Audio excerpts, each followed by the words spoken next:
જય શ્રી કૃષ્ણ મિત્રો, કેમ છો તમે? બધા મજામાં દેશો. તો આપણે મળી ગયા છીએ પૂરી એક નવા વ્લોગ વિડીયોની સાથે અને આજના વ્લોગમાં તમારા બધાનું સ્વાગત છે. અત્યારે આપણે જઈએ છીએ બહાર. ક્યાં જઈએ તમે આગળ કન્ટિન્યુ બન્યા રહેજો અને ઓલરેડી લેટ થઈ ગયું છે તો આપણે નીકળીએ અહીંથી. અને મિત્રો જે આપણે સર્કસ જોવા ગયા હતા ને અહીંયા જ છે, ઇતના ही નજીક है देखो. તો સારું, ચલો આગળ બન્યા રહેજો કન્ટિન્યુ. આપણે જઈએ છીએ, કોણ કોણ જઈએ છીએ, ક્યાં જઈએ છીએ, બધી અપડેટ આપીએ.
મિત્રો આપણે હે ને અહીંયા લઈએ વાઘા ને એવું બધું. જો કૃષ્ણ ભગવાન ચંદન જોતા હતા પણ ખબર નથી ઓલું કૃષ્ણ ભગવાન અમે જે ચાંદલો કરવા જઈએ આ બધી ઈ છે કઈ કે નહીં ઈ ના હોય તો લીધા પછી આપણે સમજાય ના આવી જાય. જો હે મૂર્તિ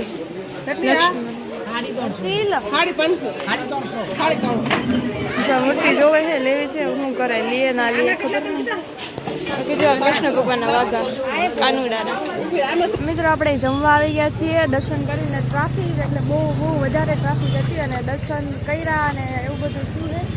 હવે જમવા આવ્યા છે. જો 70માં થાળી છે. હવે બધે એવી જ રીતના છે, સારું છે એમ તો જોઈએ એવો. અને હવે ખાઈ જ ખબર પડે ટેસ્ટ કર્યા પછી કેવું છે. સારું, ચાલો જમી. તો અત્યારે ને આપણે બસ સ્ટેશન આવ્યા છીએ ડાકોરના અને અહીંથી ડાયરેક્ટ જવાનું છે આપણે અમદાવાદ. અને અમદાવાદ જઈને થોડું ઘણું લેવાનું છે, બધું લઈ લઈએ, બધું કરી લઈએ. અહીંયા મિત્રો ટ્રાફિક મંદિર એટલી બધી હતી ને કે વાત જ નથી. ટ્રાફિક તો હતી પણ ફોટોશૂટ બનાવે એટલે થોડોક વિડીયો થાય પેલા બેન પાછળ ફોટો લાગ્યા બનાવી પછી મૂકી દીધો. અને ત્યાં અંદર ગલીઓમાં એટલી ટ્રાફિક હતી આપણે રસ્તામાં તો બ્લોગ શૂટ નથી કર્યું. ને જો ઉપર અહીં પુલ છે દેખે કેમ બાકી ટ્રક જાય અહીંયા બેઠા છે. આવડું બહુ મોટું એવું વધારે તો નથી. અને આપણી બસ આવશે આ બાજુ. તો મિત્રો આપણે અત્યારે આવ્યા છીએ ક્યાં ખબર? આલ્ફા મોલમાં આવ્યા છીએ અમદાવાદ. જોઈએ વાટો મારી અંદર કેવું છે શું નહીં. પહેલી વાર આવ્યા છે આપણે અહીંયા બાજુ આવ્યા નથી કેમ કે અમદાવાદમાં જ હું લગભગ બીજી ત્રીજી વાર આવી. હું અંદર જઈને જોઈએ કેવું છે કેવું નહીં.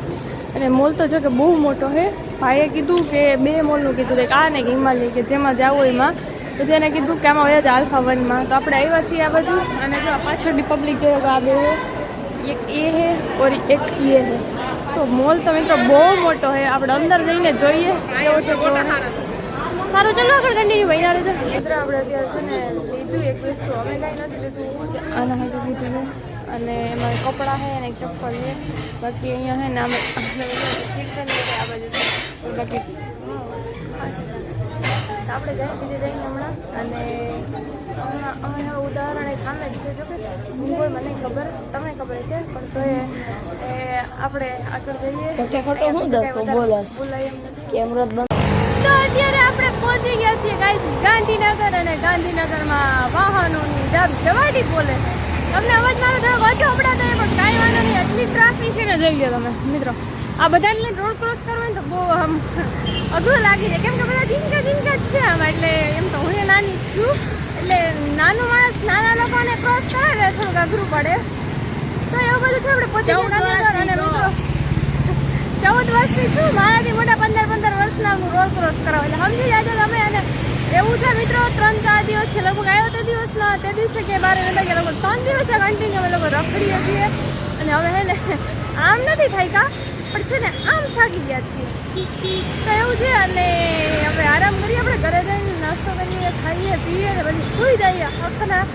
તો એવું બધું છે. ચલો કન્ટિન્યુ બન્યા રહેજો. હવે અહીંથી જઈને ઘરે જઈને બ્લોગ પૂરો કરી દે મિત્રો. હાથ ભટકાય મારું ધ્યાન નતું સારું ને લાઈટમાં આમ ભટકાઈ ગયું. મેં કીધું ફોન આવી ગયો. ઓકે સારું હાલો નીચે જઈને હવે આપણે